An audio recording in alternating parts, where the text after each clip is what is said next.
പഹൽഗാം ഭീകരാക്രമണത്തിന്റെ പശ്ചാത്തലത്തെ സംബന്ധിക്കുന്ന വീഡിയോകൾ ചെയ്തപ്പോഴെല്ലാം പല ആളുകളും ലൈവിൽ വന്നും അതല്ലാതെയും ഒക്കെ ചോദിക്കുന്ന ചോദ്യമാണ്, നിങ്ങൾ എന്തിനാണ് ഇസ്ലാമിനെ വെറുക്കുന്നത് എന്ന്.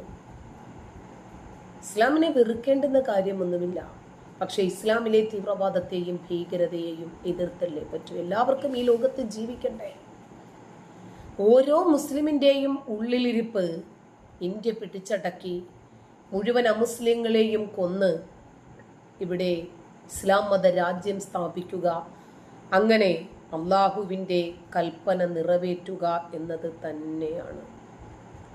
പലരും ഈ സാഹചര്യത്തിൽ ഒരു 916 മതേതരനാകുന്നത് ഇവിടെ അത് ചെലവാകാത്തത് കൊണ്ടാണ്. ഏറ്റവും കൂടുതൽ വിമർശിക്കപ്പെടും എന്ന ഭയമുള്ളത് കൊണ്ടാണ്. സോഷ്യൽ മീഡിയയെ ഭയന്നിട്ടാണ്, ചില വിമർശകരെ ഭയന്നിട്ടാണ്. ഇവരെന്തുകൊണ്ടാണ് തീവ്രവാദികളായി മാറുന്നത്? ഇവരാണോ കുറ്റക്കാരല്ല. ഇവരെ ഇതിനെ പ്രേരിപ്പിക്കുന്ന ഒരു കിതാബാണ് ഇവിടുത്തെ വിഷയം. പോലീസുകാരെ നിങ്ങൾ ഓർത്തുവെച്ചോ, കേരളക്കാരെ നിങ്ങൾ ഓർത്തുവെച്ചോ, യോഗി എന്നും നിങ്ങളുടെ രക്ഷയ്ക്ക് വരില്ല. യോഗി യുപിയിലെ മുഖ്യമന്ത്രി കസേര ഒഴിവാക്കുന്ന ഒരു ദിവസം വരും. നരേന്ദ്രമോദി എന്നും ഈ രാജ്യത്തിന്റെ പ്രധാനമന്ത്രിയായിരിക്കില്ല. യോഗി മുഖ്യമന്ത്രി സ്ഥാനവും മോദി പ്രധാനമന്ത്രി സ്ഥാനവും ഉപേക്ഷിക്കുന്ന ഒരു ദിവസം വരും. ആ സമയത്ത് യോഗി ആശ്രമത്തിലേക്ക് പോകും, നരേന്ദ്രമോദി ഹിമാലയത്തിലേക്ക് പോകും തപസ്സിന്. അപ്പോൾ നിങ്ങളെ കാക്കാൻ ഇവിടെ ആരുണ്ടാകും?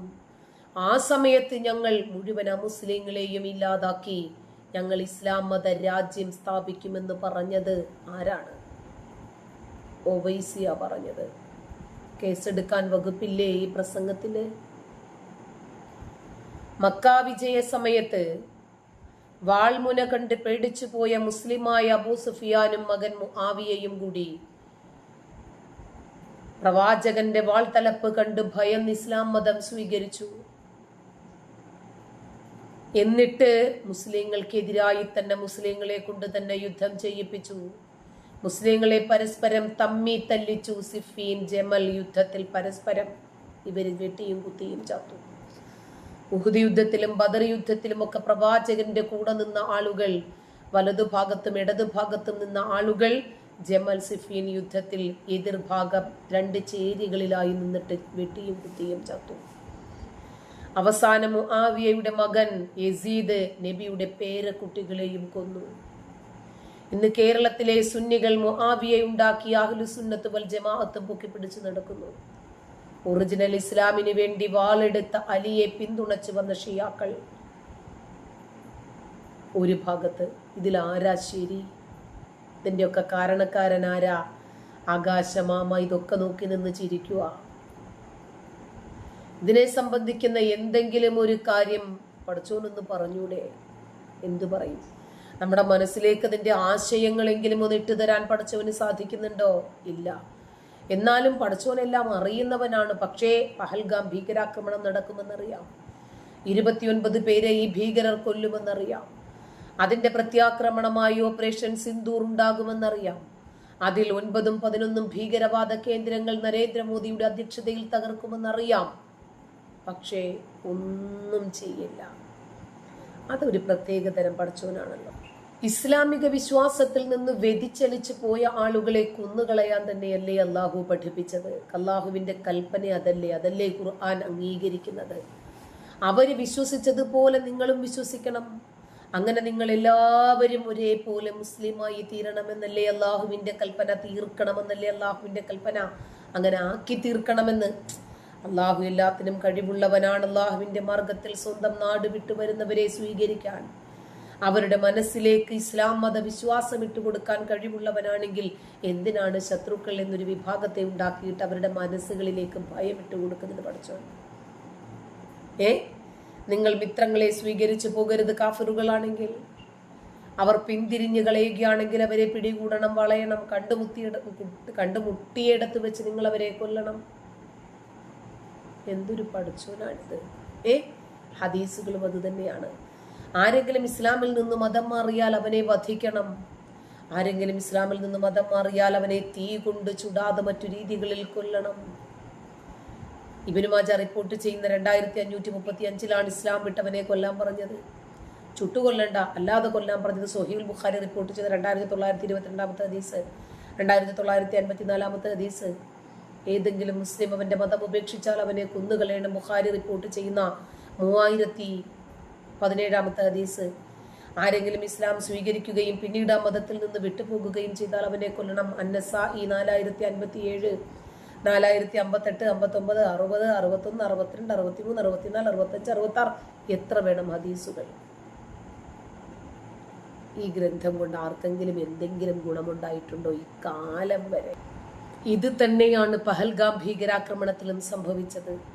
ഓപ്പറേഷൻ സിന്ദൂറിലൂടെ പാകിസ്ഥാനിലെ 9 കേന്ദ്രങ്ങളിൽ ഇന്ത്യൻ സേന ബോംബിട്ട സമയത്ത് ജിഹാദികളും കോൺഗ്രസുകാരും ഈ രാജ്യത്തെ മുഴുവനും ഇസ്ലാം മതമാക്കി മാറ്റുന്നതിന് വേണ്ടി പണിയെടുക്കുന്ന ആളുകളും ചോദിച്ചു, ഭീകരരെ പിടിച്ചോ? അവര് വന്നിങ്ങനെ കഴുത്ത് നീട്ടിത്തരിക, പിടിച്ചോളാൻ, കൈ നീട്ടിത്തരിക, വിലങ്ങ് വെച്ചോളാൻ. പിന്നീട് മെയ് 8-ാം തീയതി ഇന്ത്യക്ക് നേരെ തുടർച്ചയായി പാകിസ്ഥാൻ അയച്ച ഡ്രോണുകളും മിസൈലുകളും ഇന്ത്യൻ സേന തകർത്തപ്പോൾ ജിഹാദികളുടെയും കോൺഗ്രസുകാരുടെയും ചോദ്യം, പഹൽഗാമിലെ ഭീകരാക്രമണത്തിൽ പങ്കെടുത്ത ഭീകരരെ പിടിച്ചോ? പിന്നീട് മെയ് 9-ാം തീയതി 2-ാം ഓപ്പറേഷൻ സിന്ദൂറിൽ പാകിസ്ഥാന്റെ 11 സൈനിക വിമാനത്താവളങ്ങളിൽ മിസൈൽ ആക്രമണം നടത്തിയപ്പോൾ ലോകം മുഴുവനും മോദി സർക്കാരിന് കൈയടിച്ചു. അപ്പോൾ കോൺഗ്രസും ജിഹാദികളും ഇതേ ചോദ്യം ചോദിച്ചു, പഹൽഗാം ഭീകരാക്രമണം ചെയ്ത ആളുകളെ ഒന്നും ചെയ്തില്ലല്ലോ. ചൊവ്വാഴ്ച നടത്തിയ ഓപ്പറേഷൻ കെല്ലർ എന്ന ദൗത്യത്തിലൂടെ പഹൽഗാം ഭീകരാക്രമണത്തിന്റെ മുഖ്യ സൂത്രധാരനായ TRF എന്ന ഭീകര സംഘടനയുടെ മേധാവിയായ ഷാഹിദ് കുട്ടയെ സൈന്യം ഷോപ്പിയാനയിൽ നടന്ന ഏറ്റുമുട്ടലിൽ വധിച്ചപ്പോൾ പിന്നീട് ഇവർ കണ്ണാക്കിൽ പിരിവെട്ടി. ഇവർക്ക് ചോദ്യങ്ങളില്ല പിന്നീട്. അതുകൊണ്ട് നമ്മൾ നമ്മുടെ ക്വാളിറ്റി കാണിക്കണമത്രേ. അതുകൊണ്ട് പാകിസ്ഥാനെ തിരിച്ചാക്രമിക്കരുതത്രേ. പാകിസ്ഥാനിലുള്ളവരും മനുഷ്യരാണത്രേ. പാകിസ്ഥാനിലെ മനുഷ്യരുടെ മനുഷ്യാവകാശത്തിന് വേണ്ടി സംസാരിക്കുന്ന കുറെ കീടങ്ങൾ.